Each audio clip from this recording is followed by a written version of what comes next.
For each fight on this weekend's upcoming card, including for the prelims, I'm going to be comparing stats, reviewing recent fighter history, analyzing the results of my 7 data science prediction models, and giving a combined weighted prediction based on those models. I'll also provide my final prediction combining both quantitative and qualitative information together. Later this week, I'll upload a video covering promising underdogs, best and expensive favorites, and prop bets for y'all to consider, which I'll highlight some great opportunities for you guys. Hopefully you can use these predictions and data to confirm your picks, avoid mistakes, find value bets, or just informative and entertainment purposes to prepare for the lead up to this weekend's event. Please like and subscribe if you find this content interesting, informative, or helpful. It helps keep me motivated to create these videos for you all. I've also added my Patreon information in the description if you'd like to support the channel through that. There's a $10 a month contribution tier and a $20 a month premium tier, which will give you early access to all of the analysis and results for my videos, as well as additional data analysis and stats. So that includes my prediction model results, fighter history, stat overviews, promising underdogs, best and expensive favorites, prop bets to consider, and a deep dive into each fighter's record history and an analysis through each of their individual historical fights. So you'll get all sorts of stats and data analysis which will help you with your picks and bets. And for $20 a month, which is around $5 per event, you can get all of that information. You can purchase event analysis separately, but the membership is cheaper and easier. Plus, you're directly helping improve and expand the content of this channel. Running this data and analysis, each of the prediction models, the fight simulations, and updating the site takes hours every day and week, so I'd greatly appreciate your support. And thank you all for the recent support that you have shown. It truly means the world to me that we can share our passion for MMA and continue to build this community together. The last thing that I want to mention is that there is a BetUS promotion in the description below. If you use that link, it's an affiliate link, so if you set up your account, you'll get a promotional offer with that. I'm excited to continue working on this analysis and content for you all. Thank you guys again for all of your support. Let's go ahead and dive right into the predictions. For the first fight, we have Ricky Simon versus Vinicius Oliveira. Let's go ahead and review their stats. Ricky Simon's 5 feet 6 inches tall with a reach of 69 inches and is 31 years old. And on the other hand, Vinicius Oliveira is 5 feet 9 inches tall with a reach of 70 inches and is 28 years old. Now when it comes to striking, Ricky Simon lands 3.01 strikes per minute at a 43% accuracy. Vinicius Oliveira, on the other hand, lands 5.42 strikes per minute at a 47% accuracy. And as far as grappling goes, Ricky Simon lands 5.49 takedowns on average at a 46% accuracy, while Vinicius Oliveira, on the other hand, lands 1.69 takedowns on average at a 50% accuracy. And lastly, when it comes to defense, Ricky Simon absorbs 3.61 strikes per minute with a 61% striking defense and a 76% takedown defense, whereas Vinicius Oliveira absorbs 2.94 strikes per minute with a 50% striking defense and a 40% takedown defense. Now let's take a look at Ricky Simon's recent fight history. Recently, Ricky Simon's coming off of a loss against Mario Bautista via unanimous decision, which was back in January 13, 2024. His total record is 20 wins and 5 losses, and out of his 20 wins, 6 of them were KO/TKOs, 4 of them were submissions, and 10 were decision victories, which gives him a 50% finishing rate. Out of his 5 losses, 2 of them were KO/TKOs, 1 was a submission, and 2 were decision losses. He also has 6 first-round finishes. Recently, he's won 3 out of his last 5 fights, but he is currently on a 2-fight losing streak. His most recent win was back in July of 2022, and his most recent loss was in January of 2024.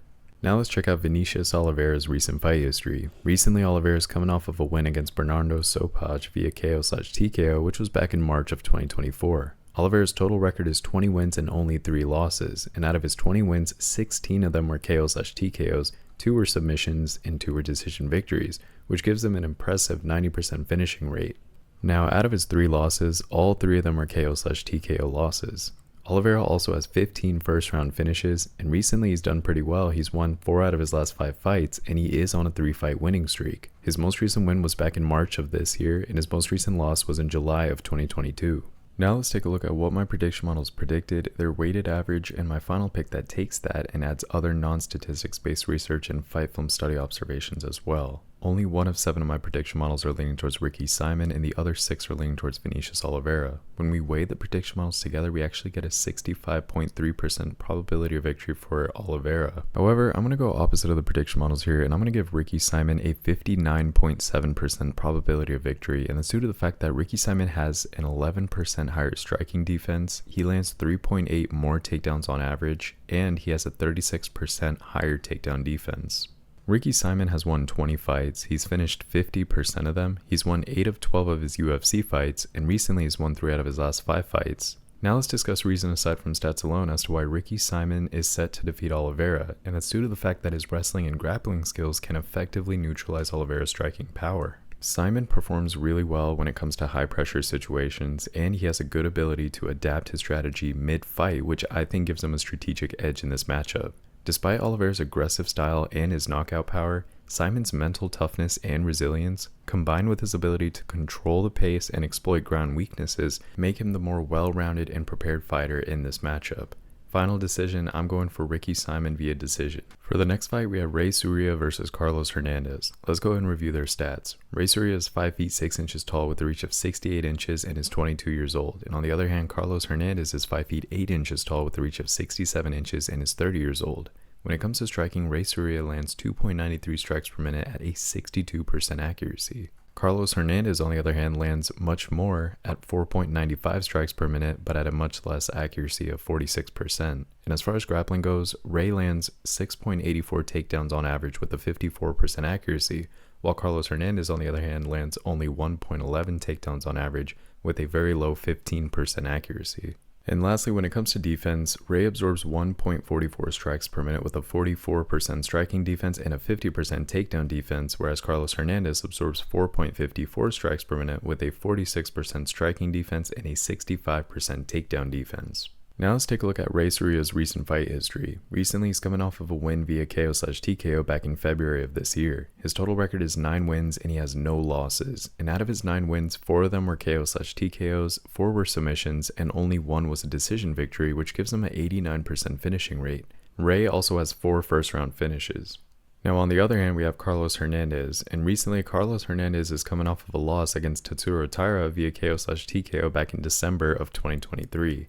Carlos's total record is 9 wins and 3 losses, and out of his 9 wins, 4 of them were submissions and 5 were decision victories, which gives him a 44.5% finishing rate, and he doesn't have any knockouts or TKOs. Now, out of his 3 losses, 1 was a KO/TKO, 1 was a submission, and 1 was a decision loss. He also has 3 first-round finishes, and recently he's won 3 out of his last 5 fights, but he is coming off of a loss into this fight. His most recent win was back in June of 2023, and his most recent loss was in December of the same year.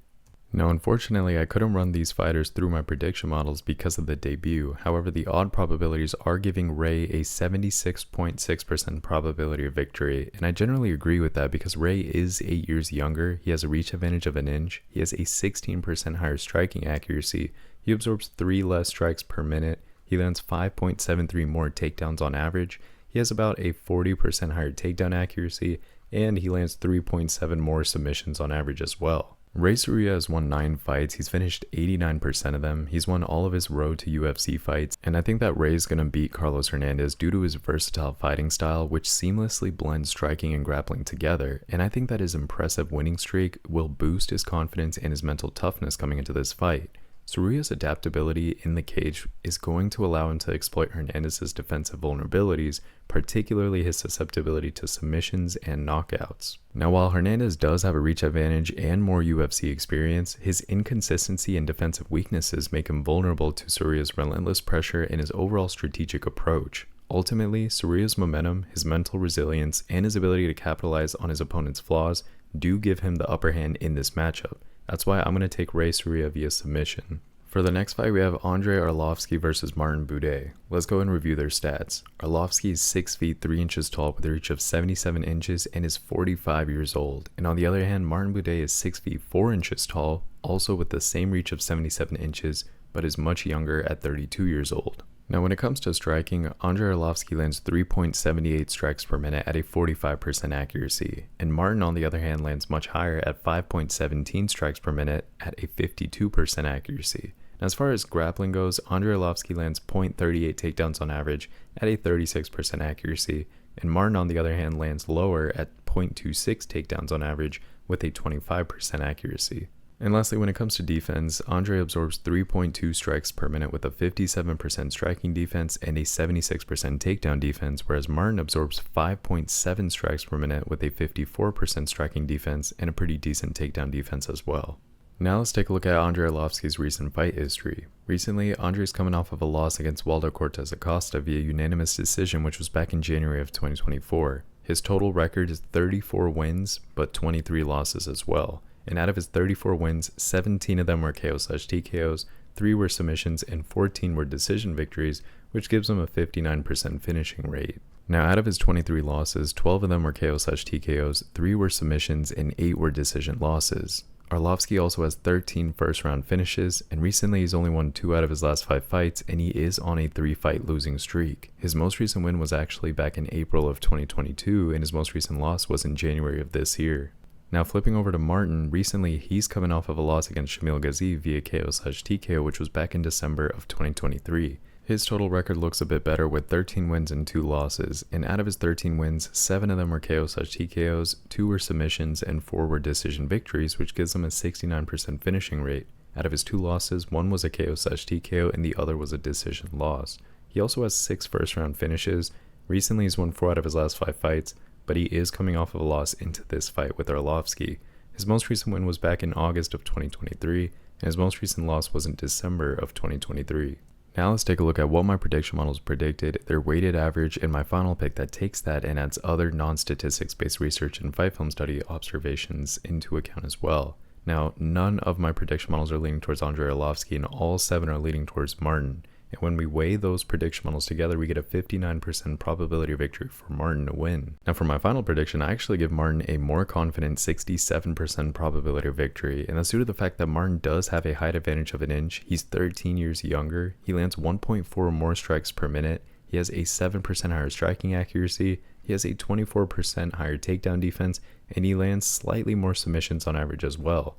Martin's won 13 fights, he's finished about 70% of them, and he's won 4 of his 5 UFC fights. Now, talking about reasons aside from stats alone, I think that Martin's going to beat Arlovski due to his superior striking ability, his physical advantages, and his mental toughness. Martin has a high striking rate and a good accuracy, combined with his reach and height, and I think that that's going to allow him to control the distance and keep Arlovski at bay. Also, it's no surprise that Arlovski is getting old, and physically he's not the same fighter anymore, so he has some vulnerabilities when it comes to his physical attributes, and he has a history of being knocked out, which I think makes him susceptible to Martin's powerful and aggressive striking style.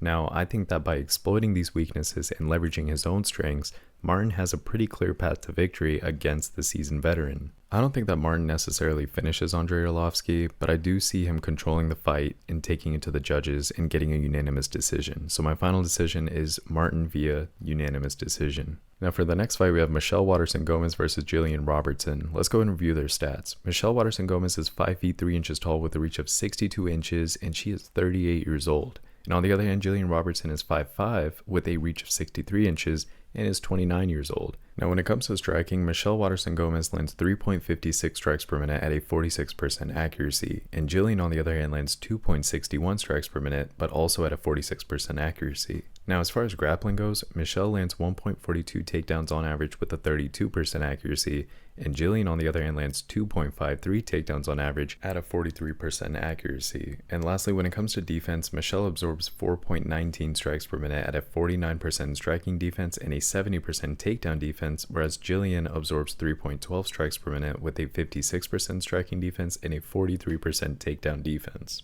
Now let's take a look at Michelle's recent fight history. Recently, Michelle Waterson-Gomez is coming off of a loss against Marina Rodriguez via KO/TKO back in September of 2023. Her total record is 18 wins and 12 losses, which is not good at all. Now out of her 18 wins, 3 of them were KO/TKOs, 9 were submissions, and 6 were decision victories, which is a 67% finishing rate. And out of her 12 losses, 2 of them were KO/TKOs, 4 were submissions, and 6 were decision losses. Michelle Waterson-Gomez also has 8 first-round finishes, and at one point she seemed like she had a lot of potential, but recently she's only won 1 out of her last 5 fights, and she is on a 4-fight losing streak. Her most recent win was actually back in September of 2020, and her most recent loss was in September of 2023. Now let's take a look at Jillian's recent fight history. Recently, Jillian Robertson's coming off of a win against Polyana Viana via KO/TKO back in January of 2024. Her total record is 13 wins and 8 losses, and out of her 13 wins, 2 of them were KO/TKOs, 9 were submissions, and 2 were decision victories, which gives her an 85% finishing rate.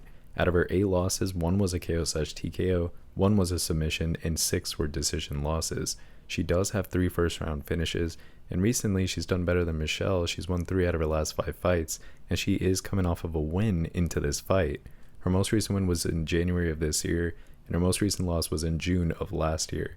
Now let's take a look at what my prediction models predicted, their weighted average, and my final pick that takes that and adds other non-statistics based research and fight film study observations as well. None of my prediction models are leaning towards Michelle Waterson Gomez, and all 7 are leaning towards Jillian Robertson. And when we weigh those prediction models together, we get a 63% probability victory for Jillian Robertson. Now for my final prediction, I give Robertson a more confident 65% probability victory, and that's due to the fact that Robertson has a height advantage of 2 inches, she's 9 years younger, she has a reach advantage of 1 inch, she absorbs 1.07 less strikes per minute, she has a 8% higher striking defense, she lands 1.11 more takedowns on average, has an 11% higher takedown accuracy, and she lands slightly more submissions on average as well. Jillian's won 13 fights, she's finished 85% of them, she's won 10 out of her 16 UFC fights, recently winning 3 out of her last 5, and she is coming off a win into this fight. But reasons aside from stats alone, Jillian is set to defeat Michelle Waterson due to the fact that she has exceptional grappling and submission skills, which I think will directly exploit Michelle Waterson Gomez's known weaknesses in grappling defense. At 29 years old, Robertson's youth and her physicality do give her an edge over the 38-year-old Waterson Gomez, who may struggle with the physical demands of this fight. Now additionally, Robertson's recent momentum and her mental toughness further bolster her chances of winning, as she comes off a TKO win and she's shown resilience in bouncing back from setbacks. While Waterson Gomez's striking and her experience are notable and respectable, Robertson's ability to secure submissions and control the fight on the ground make her the clear favorite in this matchup. Bottom line, I'm going with Jillian Robertson via submission. For the next fight, we have Peyton Talbot versus Yanis Gamori. Let's go and review their stats. Peyton Talbot is 5 feet 10 inches tall with a reach of 70 inches and is 25 years old. And on the other hand, Yanis Gamori is 5 feet 9 inches tall with a reach of 69 inches and is 29 years old. Now before we get into their fighting stats, I do want to let you guys know that Yanis' stats come from only one fight. So when it comes to striking, Peyton Talbot lands 8 strikes per minute at a 54% accuracy, and Yanis on the other hand lands 2.27 strikes per minute at a lower 38% accuracy. And when it comes to defense, Peyton absorbs 3.58 strikes per minute with a 51% striking defense and a 90% takedown defense, whereas Yanis absorbs 4.22 strikes with a 40% striking defense. Now let's go ahead and check out Peyton Talbot's recent fight history. Recently, he's coming off of a win against Cameron Simon via KO/TK, which was back in March of 2024. His total record is 8 wins and no losses, and out of his 8 wins, 6 of them were KO/TKOs, 1 was a submission, and the other one was a decision victory, which gives him an 88% finishing rate. However, Peyton Talbot does not have any first-round finishes. His most recent win was back in March of this year. Now on the other side, we have Yanis Gamori, and recently he's coming off of a loss against William Gomez, which was via KO/TKO back in September of last year. His total record is 12 wins and only 2 losses, and out of his 12 wins, 3 of them were KO/TKOs, 4 were submissions, and 5 were decision victories, which gives him a 58% finishing rate. Out of his 2 losses, 1 of them was a KO/TKO and the other was a submission loss. Yanis also has 5 first-round finishes, and recently he's won 4 out of his last 5 fights, but he is coming off of a loss into this one. His most recent win was back in June of 2023, and his most recent loss was back in September of 2023. Now let's take a look at what my prediction models predicted, their weighted average, and my final pick that takes that and adds other non-statistics based research and fight film study observations as well.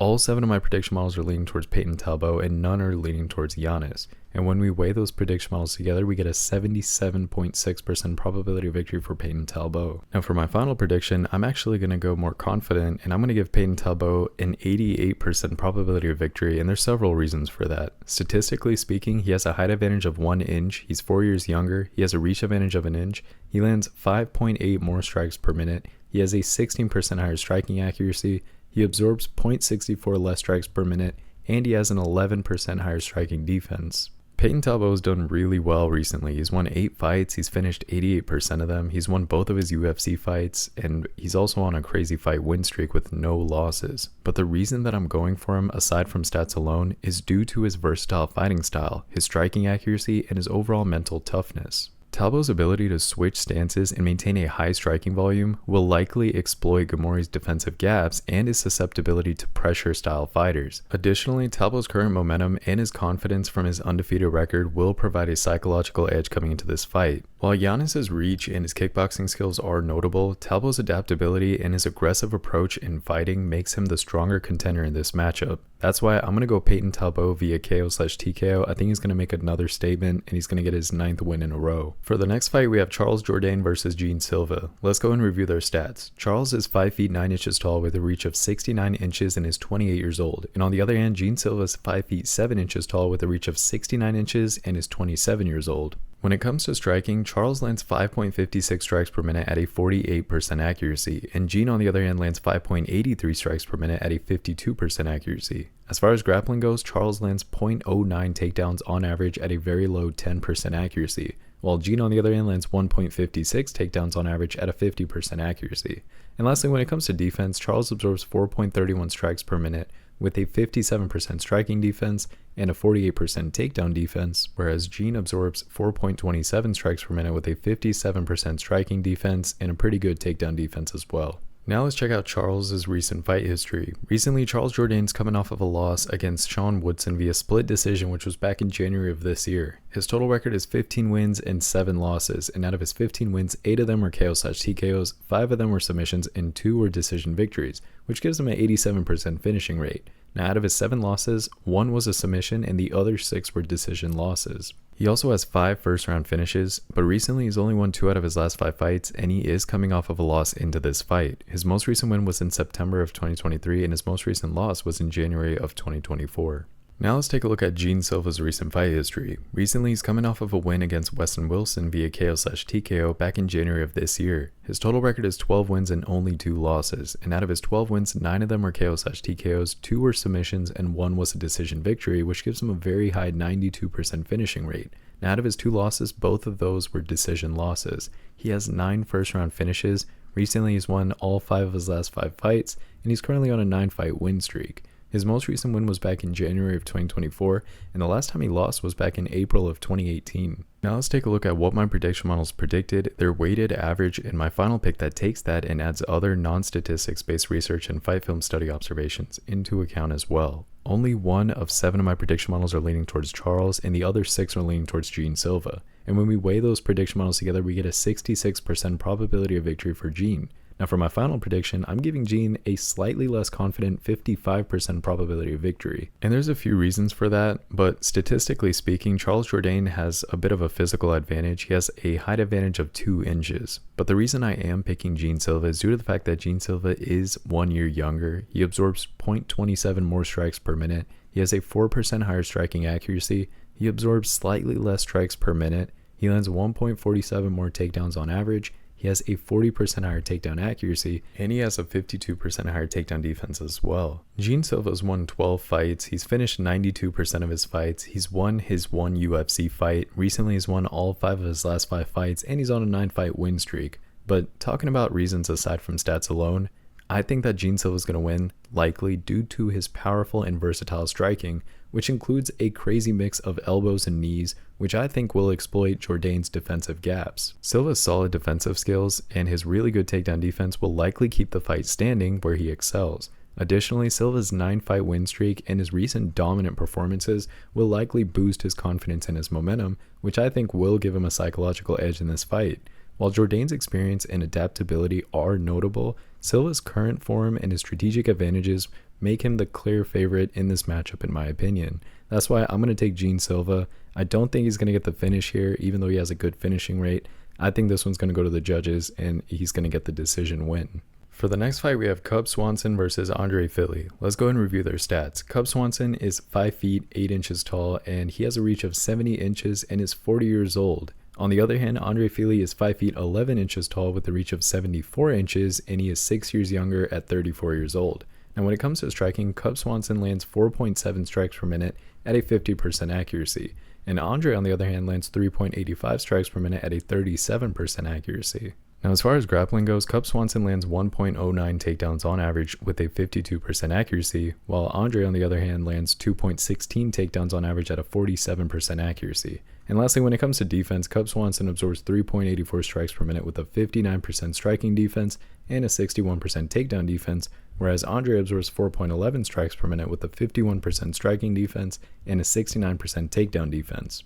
Now let's check out Cub Swanson's recent fight history. Recently, the fighting veteran Cub Swanson's coming off of a win against Hakeem via unanimous decision, which was back in August of 2023. His total record is 29 wins and 13 losses, and out of those 29 wins, 13 of them were KO/TKOs, 4 were submissions, and 12 were decision victories, which gives him a 59% finishing rate. Now, out of his 13 losses, 3 of them were KO/TKOs, 7 were submissions, and 3 were decision losses. He also has 8 first-round finishes, and recently he's won 3 out of his last 5 fights, and he is coming off of a win into this fight. His most recent win was back in August of 2023, and his most recent loss was back in October of 2022. Now let's take a look at Andre Fili's recent fight history. Recently, he's coming off of a loss against Dan 50K Ige via KO/TKO back in February of 2024. His total record is 23 wins and 11 losses, and out of his 23 wins, 10 of them were KO/TKOs, 3 were submissions, and 10 were decision victories, which gives him a 57% finishing rate. Now, out of his 11 losses, 4 of them were via KO/TKO, 2 of them were via submission, and 5 were decision losses. He does have 8 first-round finishes. Recently, he's only won 2 out of his last 5 fights, though, and he is coming off of a loss into this fight. His most recent win was back in December of 2023, and his most recent loss was in February of 2024. Now let's take a look at what the prediction models predicted, their weighted average, and my final pick that takes that and adds other non-statistics based research and fight film study observations into account as well. 6 of 7 of my prediction models are leaning towards Cub Swanson, and 1 is leaning towards Andre Fili. And when we weigh those prediction models together, we get a 61% probability victory for Cub Swanson. However, I'm actually going to go opposite of the prediction models here, given all of my research and observations, and I'm going to give Andre Fili a 57.2% probability of victory, and that's due to the fact that Andre Fili has a height advantage of 3 inches, he's 6 years younger, he has a reach advantage of 4 inches, he lands 1.07 more takedowns on average, and he has an 8% higher takedown defense. He's won 23 fights, he's finished 57% of them, he's won about half of his UFC fights, and he also has a very versatile fighting style. He has a good reach advantage here. I like his mental toughness coming into this fight. He trains with Team Alpha Male, and I think that that's going to give him some top tier coaching and preparation coming into this fight. And I think he's going to be able to exploit Swanson's vulnerabilities,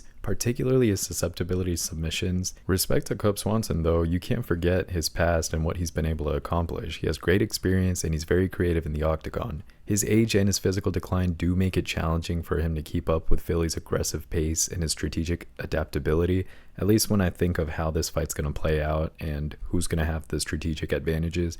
Ultimately, I think Fili's combination of physical attributes, his resilience, and his good training will give him the edge in this matchup. So all things considered, I'm going to take Andre Fili. I don't think he's going to get the finish against Cub Swanson. I think Cub is a little more durable than he gets credit for. I'm going to take Andre Fili via decision. For our next fight, we have Joe Pyfer versus Marc-Andre Barriault. Let's go ahead and review their stats. Joe is 6 feet 2 inches tall with a reach of 75 inches and is 27 years old. And on the other hand, Marc is 6 feet 1 inch tall with a reach of 74 inches and is 34 years old. Now, when it comes to striking, Joe lands 3.66 strikes per minute at a 40% accuracy, and Marc, on the other hand, lands 6.19 strikes per minute at a 47% accuracy. Now, as far as grappling goes, Joe lands 1.49 takedowns on average with a 41% accuracy, while Marc, on the other hand, lands only 0.22 takedowns on average with a lower 25% accuracy. And lastly, when it comes to defense, Joe absorbs 3.58 strikes per minute with a 51% striking defense and a 50% takedown defense, whereas Marc absorbs 5.67 strikes per minute with a 52% striking defense and a 67% takedown defense. Now let's take a look at Joe's recent fight history. Recently, Joe Pyfer is coming off of a loss against Jack Hermansson via unanimous decision, which was back in February of this year. His total record is 12 wins and only 3 losses, and out of his 12 wins, 8 were KO/TKOs, 3 were submissions, and 1 was a decision victory, which gives him a very high 92% finishing rate. Now, out of his 3 losses, 1 was a KO/TKO, 1 was a submission, and 1 was a decision loss. He also has 6 first-round finishes, and recently he's won 4 out of his last 5 fights, but he did come off of a loss coming into this fight. His most recent win was back in October of 2023, and his most recent loss was in February of 2024. Now flipping over to Marc. Recently, Marc's coming off of a loss against Chris Curtis via split decision back in January of this year. His total record is 16 wins and 7 losses, and out of those 16 wins, 10 of them were KO/TKOs, 1 was a submission, and the other 5 were decision victories, which gives him a 69% finishing rate. Now, out of his 7 losses, 1 was a KO/TKO, 1 was a submission, and the other 5 were decision losses. He also has 6 first-round finishes, and recently he's won 3 out of his last 5 fights, but he is coming off of a loss into this fight. His most recent win was back in June of 2023, and his most recent loss was in January of 2024. Now let's take a look at what my prediction models predicted, their weighted average, and my final pick that takes that and adds other non-statistics based research and fight film study observations into account as well. 6 of 7 of my prediction models are leaning towards Joe, and only 1 is leaning towards Mark. And when we weigh those prediction models together, we get a 56% probability of victory for Joe.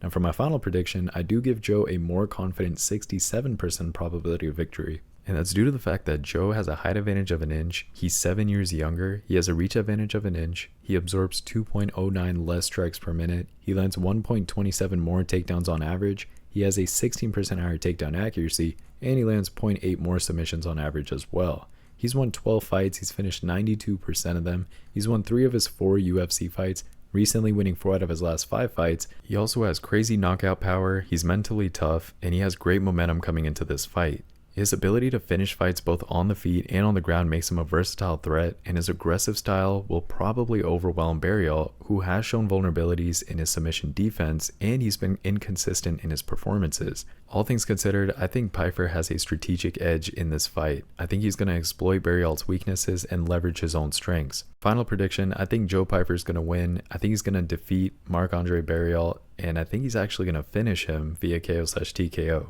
For the next fight, we have Ian Machado Gary versus Michael Page. Let's go ahead and review their stats. Ian Gary is 6 feet 3 inches tall with a reach of 74 inches and is 26 years old. On the other hand, Michael Page is 6 feet 3 inches tall with a reach of 79 inches and is 37 years old. Now, before we get into their fighting stats, I do want to let you guys know that Michael Page's stats come from only one fight, and that was that Kevin Holland fight from not too long ago. So when it comes to striking, Ian Gary lands 6.27 strikes per minute at a 55% accuracy, and Michael Page, on the other hand, lands 3.14 strikes per minute at a 69% accuracy. As far as grappling goes, Ian Gary lands 0.55 takedowns on average at a 75% accuracy, while Michael Page, on the other hand, lands 0.77 takedowns on average at a 25% accuracy. And lastly, when it comes to defense, Ian Gary absorbs 3.49 strikes per minute with a 53% striking defense and a 69% takedown defense, whereas Michael Page absorbs 1.6 strikes per minute at a 55% striking defense and a 66% takedown defense. Now let's take a look at Ian Gary's recent fight history. Recently, Ian Gary is coming off of a win against Geoff Neal via split decision back in February of 2024.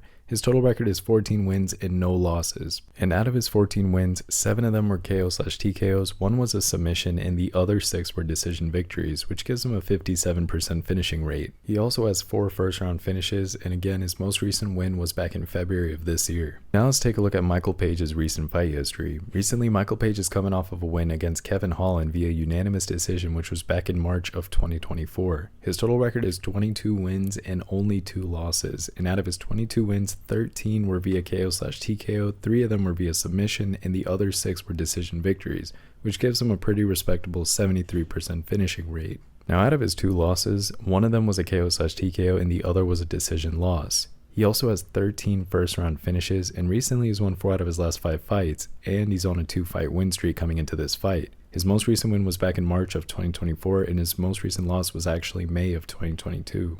Now let's take a look at what my prediction models predicted, their weighted average, and my final pick that takes that and adds other non-statistics based research and fight film study observations as well. All 7 of my prediction models are leaning towards Ian Gary and none are leaning towards Michael Page. And when we weigh those prediction models together, we get a 61.1% probability of victory for Ian Gary. However, I'm going to go opposite of the prediction models here, and I'm going to give Michael Page a 54.1% probability of victory. And that's due to the fact that Michael Page has a crazy reach advantage of 5 inches, he has a 14% higher striking accuracy, he absorbs 1.9 less strikes a minute, he has 2% higher striking defense, and he lands 0.22 more takedowns on average. But again, that's all coming from one fight. He has won 22 fights, he's only lost 2, and he's finished 73% of them. He won that one fight that he's been tested on within the UFC with Kevin Holland, and recently he's won 4 out of his last 5 fights. He's also on a 2-fight win streak. So on paper, this guy's deadly. But there's reasons aside from stats alone as to why I think Michael Page is going to take this. I think that Michael Venom Page will beat Ian Gary due to his unconventional fighting style, which is very difficult to predict and counter, and his precise striking can exploit Gary's aggressive tendencies. Page's mental toughness and his ability to adapt from his past experiences give him a huge strategic edge, while his recent dominant performance against Kevin Holland further boosts his confidence and momentum coming into the UFC and continuing his journey. Not everyone does so well against a well-known name once they join the UFC and make their debut. That performance was definitely special, and it was a statement from Michael Venom Page, and I think he's going to be dangerous in this division because of his style. Ian Gary has a few things going for him. He's youthful, he's versatile, he's aggressive, but Page has experience. He has psychological tactics, and he has the ability to capitalize on openings, which I think make him the more likely victor in this matchup. You also have to consider all of the online bullying that Ian Gary has been going through and just the psychological toll that it might take on someone's confidence overall. I'm not saying that there's no chance that Gary's going to win, but I am saying that Michael Venom Page has a good chance of pulling off the upset here and getting the win against Gary. I'm going to roll the dice a little bit and say that Michael Page will beat Ian Gary via KO/TKO, and I don't think that's rolling the dice too much. I think he has a good chance of pulling off this upset and kind of checking Ian Gary. For the next fight, we have Mayra Bueno Silva versus Macy Chiasson. Let's go ahead and review their stats. Mayra Bueno Silva is 5 feet 6 inches tall with a reach of 66 inches and is 32 years old. And on the other hand, Macy is 5 feet 11 inches tall with a reach of 72 inches and is also 32 years old. Now when it comes to striking, Mayra lands 3.84 strikes per minute at a 57% accuracy, and Macy on the other hand lands 3.53 strikes per minute at a 44% accuracy. As far as grappling goes, Mayra lands 0.68 takedowns on average at a 38% accuracy, while Macy on the other hand lands 2.38 takedowns on average with a 37% accuracy. Now lastly, when it comes to defense, Mayra absorbs 4.86 strikes per minute with a 53% striking defense and a 68% takedown defense, whereas Macy absorbs 2.53 strikes per minute with a 46% striking defense and a 62% takedown defense. Now let's take a look at Mayra's recent fight history. Recently, Mayra Bueno Silva is coming off of a loss against Raquel Pennington via unanimous decision, which was back in January of 2024. Her total record is 10 wins and 3 losses, and out of those 10 wins, 1 of them was a KO/TKO, 7 of them were submissions, and 2 were decision victories, which gives her an 80% finishing rate. All 3 of her losses were via decision. She does have 7 first-round finishes, and recently she's won 3 out of her last 5 fights, but she is coming off of a loss into this fight. Her most recent win was back in February of 2023, and her most recent loss was in January of 2024. Now let's take a look at Macy's recent fight history. Recently, Macy's coming off of a win against Pani Kianzad via submission, which was back in March of 2024. Her total record is also 10 wins and 3 losses, but out of her 10 wins, 3 of them were KO/TKOs, 3 were submissions, and 4 were decision victories, which gives her a lower 60% finishing rate. Now, out of her 3 losses, 1 was a KO/TKO, 1 was a submission, and the last one was a decision loss. She does have 3 first-round finishes, and recently she's won 3 out of her last 5 fights, and she is coming off of a win into this fight. Her most recent win was back in March of 2024, and her most recent loss was back in September of 2022.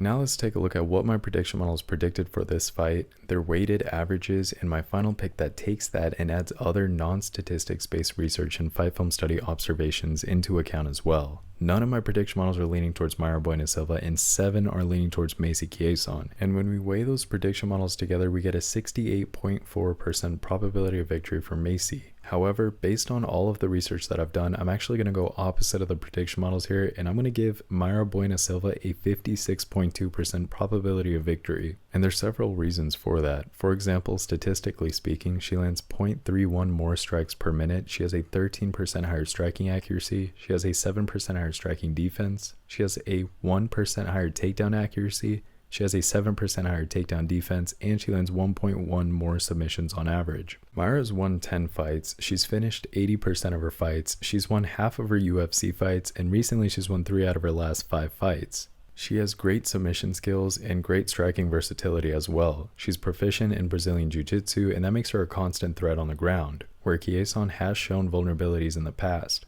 Additionally, Silva's Muay Thai background will allow her to effectively use her elbows and knees in the clinch, which will neutralize Chiasson's reach advantage. So despite Chiasson's physical attributes and striking power, Silva's mental toughness and her recent momentum give her the strategic edge that she needs in order to secure a victory in this matchup, and that's why I'm taking Mayra Bueno Silva via unanimous decision. The next fight was supposed to be Anthony Smith versus Carlos Ulberg. However, there was a change of plans, and now Anthony Smith will take on Roman Dolidze, so I'm going to go ahead and freestyle this prediction. I'm going to go for Dolidze here, and I'm going to give him a 57% probability of victory against Anthony Smith.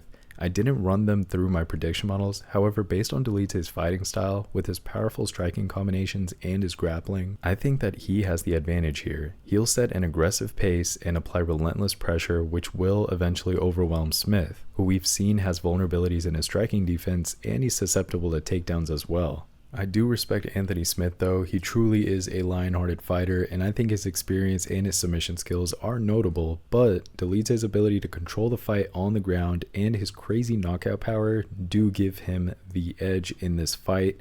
I do think he's more well-rounded when it comes to skills and his approach to fighting overall, and I think that's going to get him the victory here. So I'm going to take Delite via KO/TKO. For the next fight, we have our co-main event, Brian Ortega versus Diego Lopez. Let's go ahead and review their stats. Brian Ortega is 5 feet 8 inches tall with a reach of 69 inches and is 33 years old. And on the other hand, Diego Lopez is 5 feet 11 inches tall with a reach of 72 inches and is 29 years old. When it comes to striking, Brian Ortega lands 4.07 strikes per minute with a 38% accuracy. And Diego Lopez, on the other hand, lands 3.22 strikes per minute at a 58% accuracy. As far as grappling goes, Brian Ortega lands 1.17 takedowns on average at a 27% accuracy, while Diego Lopez, on the other hand, doesn't really have any takedown stats recorded. And lastly, when it comes to defense, Brian Ortega absorbs 6.54 strikes per minute with a 49% striking defense and a 57% takedown defense, whereas Diego Lopez absorbs 4.73 strikes per minute with a 37% striking defense and a 42%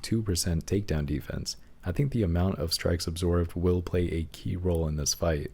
So let's take a look at Brian Ortega's recent fight history. Recently, he is coming off of a win against Yair Rodriguez via submission, which was back in February of 2024. He looked really good in that fight. His total record is 16 wins and only 3 losses. And out of his 16 wins, 3 were via KO/TKO, 8 were via submissions, and 5 were decision victories, which gives him a 69% finishing rate. Out of his 3 losses, 2 of them were KO/TKOs and 1 was a decision loss. He also has 4 first-round finishes, and recently he's only won 2 out of his last 5 fights, but he is coming off of a win into this fight. So he's carrying a little bit of momentum to back him up. His most recent win was in February of 2024, and his most recent loss was actually back in July of 2022, but he hasn't been the most active fighter either. Now let's take a look at Diego Lopez's recent fight history. Recently, Diego Lopez is coming off of a win against Sodiq Yusuff via KO/TKO back in April 13, 2024, which came to a shock to me because I was going for Sodiq Yusuff in that fight. But I was proven wrong. Diego Lopez has been on a tear, he's been backing up all of his claims, and his skills have really shined in all of his fights. In fact, his total record is 24 wins, but he does have 6 losses. Now, out of his 24 wins, 10 of them were KO/TKOs, 12 of them were submissions, and 2 were decision victories, which gives him a very high 92% finishing rate. Now, out of his 6 losses, 2 of them were via KO/TKO, and the other 4 were decision losses. Diego Lopez also has 15 first-round finishes, and recently he's won 4 out of his last 5 fights, and he's currently on a 3-fight win streak, so this guy has a ton of momentum behind him. Diego Lopez's most recent win was back in April of 2024, and his most recent loss was back in May of 2023. Now let's take a look at what my prediction models predicted, their weighted average, and my final pick that takes that and adds other non-statistics based research and fight film study observations into account as well. None of my prediction models are leaning towards Brian Ortega, and all 7 are leaning towards Diego Lopez. When we weigh those prediction models together, we get a 72.1% probability of victory for Diego Lopez. Now, I can't do that to my boy Brian Ortega, so I'm going to go ahead and knock that down a bit, and I'm going to give Diego Lopez a slightly less confident 61% probability of victory, and that's due to the fact that Brian Ortega does have a lot going for him. He lands 0.85 more strikes per minute, he has a 12% higher striking defense, and he has a 15% higher takedown defense. But more than the stats, Brian Ortega is a more experienced fighter, and he had a meteoric rise that he did back up for a while. Now, the reason I am picking Diego Lopez is due to the fact that Diego Lopez has a height advantage of 3 inches, he is 4 years younger, he has a reach advantage of 3 inches, he has a 20% higher striking accuracy, he absorbs 1.81 less strikes per minute, and he lands 3.8 more submissions on average. He also has crazy momentum behind him. He's won 24 fights, finished 92% of them, won 3 of his 4 UFC fights, recently winning 4 out of his last 5 fights, and he's coming off of a 3-fight win streak.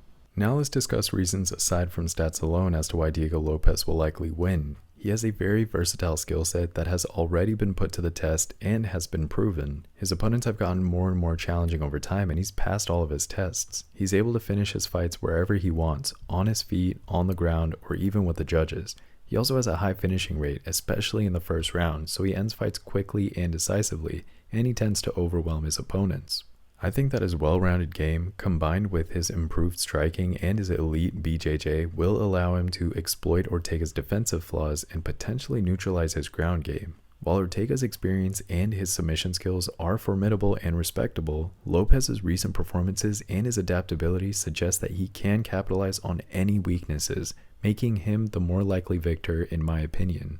Now we have our UFC 303 main event, Conor McGregor versus Michael Nah, I'm just messing with you guys. For the next fight, we have our main event, Alex Pereira versus Jiri Prochazka 2, which is probably arguably a better fight. But anyways, let's go and review their stats. Alex Pereira is 6 feet 4 inches tall with a reach of 79 inches and is 36 years old. And on the other hand, Jiri Prochazka is 6 feet 3 inches tall with a reach of 80 inches and is 31 years old. Now when it comes to striking, Alex Pereira lands 5.1 strikes per minute at a 62% accuracy, which is very impressive. And Jiri Prochazka on the other hand lands 5.75 strikes per minute at a 56% accuracy, which is just as equally as impressive. Now as far as grappling goes, Alex Pereira lands only 0.18 takedowns on average with a decent accuracy, at least on paper, while Jiri Prochazka on the other hand lands 0.79 takedowns on average with a 60% accuracy. And lastly, when it comes to defense, Alex Pereira absorbs 3.65 strikes per minute with a 50% striking defense and a 70% takedown defense, whereas Jiri Prochazka absorbs 5.43 strikes per minute with a 41% striking defense and a 68% takedown defense. And I think those defensive stats are very critical, especially in this fight. Now let's talk about Alex Pereira's recent fight history. Recently, Alex Pereira is coming off of an iconic win against Jamal Hill at UFC 300 via KO/TKO, which was back in April of 2024. His total record is 10 wins and only 2 losses, and out of his 10 wins, 8 of them were via KO/TKOs and the other 2 were decision victories, which gives him an 80% finishing rate. Now out of his 2 losses, 1 was a KO/TKO and the other was a submission loss. He has 4 first-round finishes and recently has won 4 out of his last 5 fights with a current win streak of 3 fights. His most recent win was back in April of 2024 and his most recent loss was actually April of 2023. Now let's take a look at Jiri Prochazka's recent fight history. Recently, Jiri Prochazka is coming off of a win against Alexander Rakic via KO/TKO back in April 13, 2024. His total record is 30 wins and only 4 losses, and out of his 30 wins, 26 of them were KO/TKOs, 3 of them were submissions, and 1 was a decision victory, which gives him an absolutely insane finishing rate. If I complimented anyone's finishing rate earlier in this video, scratch all of that. Jiri Prochazka has a 97% finishing rate. Now, out of his 4 losses, 3 of them were via KO/TKO, 1 was a submission. He also has 23 first-round finishes. Recently, he's won 4 out of his last 5 fights, and he's currently coming off of a win into this fight. His most recent win was back in April of 2024, and his most recent loss was in November of 2023. And in case you have a negative opinion on Jiri Prochazka's fighting style or his defense overall, I highly suggest you watch his Ryzen fights and his highlights on YouTube because the guy is an absolute beast. But of course, as you rise in competition, your opponents get tougher and tougher, and the demand for your improvement increases. So there's always room for improvement, and I think his defense is definitely a place where Jiri needs to focus on. So now let's take a look at what my prediction models predicted, their weighted average, and my final pick that takes that and adds other non-statistics based research and fight film study observations into account as well. 6 out of 7 of my prediction models are leaning towards Alex Pereira, and 1 is leaning towards Jiri Prochazka.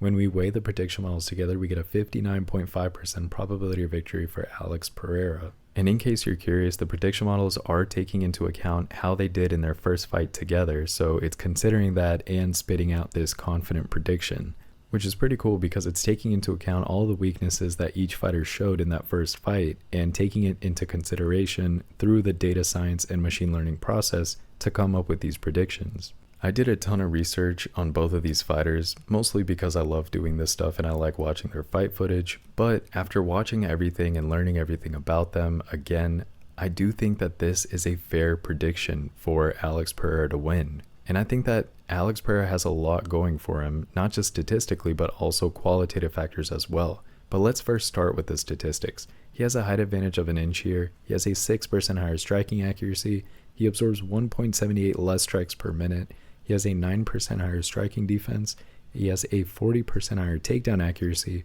he has a 2% higher takedown defense, and he lands slightly more submissions on average as well. Alex Pereira has won 10 fights and he's finished 80% of them. He's won 7 of his 8 UFC fights, winning 2 belts, and recently he's won 4 out of his last 5 fights, and he's coming off of a 3-fight win streak. I don't know if you guys have seen the news lately, but Jiri Prochazka has accused Alex Pereira of using some kind of spiritual magic in order to win their first fight. And you would think that Alex Pereira would shoot that kind of stuff down, but absolutely not. He's taking it and he's running with it. And not only that, but he's taken on this alter ego as a fighter and he's kind of owning it. He's saying he has the spirit that can help him dominate. And I don't know if you guys know this about fighters, but usually when they take on this alter ego, it spills a lot of trouble for their opponents. And the best example for that is Iron Mike Tyson. When he took on that alter ego and he made that walk to the ring, he became an absolute animal when he would fight. And so I think it's something similar is going on with Alex Pereira here. Not to play too much into these rumors and stuff, but I definitely think that Alex Pereira is a very intimidating fighter, and he does get into the head of his opponents by simply just being so stoic and powerful. Alex Pereira has a remarkable ability of combining his striking precision, his power, and using his mental toughness to get an edge over his opponent. I think he's going to be able to exploit Prochazka's defensive vulnerabilities again with his powerful left hook and his low kicks, and I think that that's going to be decisive. Additionally, Pereira's training with Glover Teixeira has improved his grappling defense over time, and that makes him more well-rounded and better prepared to handle Prochazka's unpredictable style even if the fight gets to the ground. Now, Prochazka has this unorthodox approach and he has amazing knockout power as well. I don't think that he's a challenger that you should take lightly at all. I think Jiri has a really good chance of winning as well as Alex Pereira, but based on Jiri's defense, I can't support him winning against a striker like Alex Pereira. I think Pereira's disciplined striking and his ability to capitalize on Prochazka's defensive lapses make him the more likely victor in this matchup. Pereira's mental resilience and his experience in high-stakes fights further boost his chances of securing a win in this rematch. I think that ultimately Alex Pereira will win, and I sadly think it'll be via KO/TKO. I'm a huge Jiri fan, and I also like Alex Pereira, so this is a hard matchup for me to watch. But one thing's for sure, both of these guys are warriors, and both of their fights will be talked about for a long, long time. And I think that we're all being spoiled with these two mega personalities and mega technical fighters just putting it all on the line and facing each other. It's kind of a dream fight, if I'm being honest. So I hope you all truly watch and enjoy this fight. If you haven't seen any fights before in the UFC, please consider watching this fight as your first. And if you have seen it before, I really hope you enjoy and really savor the moment. I'm curious to see if Jiri's going to make the same mistakes he did in that first fight, or if he's going to surprise everyone and be an improved version of himself. If you know anything about Jiri's mentality, you know that he loves to reflect on things, he likes to meditate and improve. So I do expect Jiri to be an improved version of himself, but we'll see just by how much he's improved. This is honestly a fight that you can't lose by watching, because both fighters deserve to win and have poured their heart and soul into this art. I'm rambling, so I'm sorry y'all, but I'm very excited to see this fight, and I hope that you all enjoy it as well. My final prediction is Alex Pereira via KO/TKO, although I would not mind being proven wrong at all. And with that, those are all of the fights for this weekend's event. I hope you all enjoyed the analysis and that your bets hit. Thank you guys for watching. Please like and subscribe, as it'll help keep me motivated in creating these videos. Running this data, analysis, prediction models, and creating charts and graphs takes hours every day and week, so your support is always appreciated. Please also check out my Patreon if you'd like to support me through there. There's a $10 a month contribution option and a premium $20 a month option, which comes with early access to all of the analysis from this video, as well as promising underdogs, favorites, prop bets, and all of the extra data analysis and stats as well. This analysis, information, and these stats will help you with your bets, and it'll help support my efforts to continue providing and expanding content for you all. So please check out that Patreon if you want to show me some love and help me out there. Thank you all once again for watching, and as always, see you guys in the next one.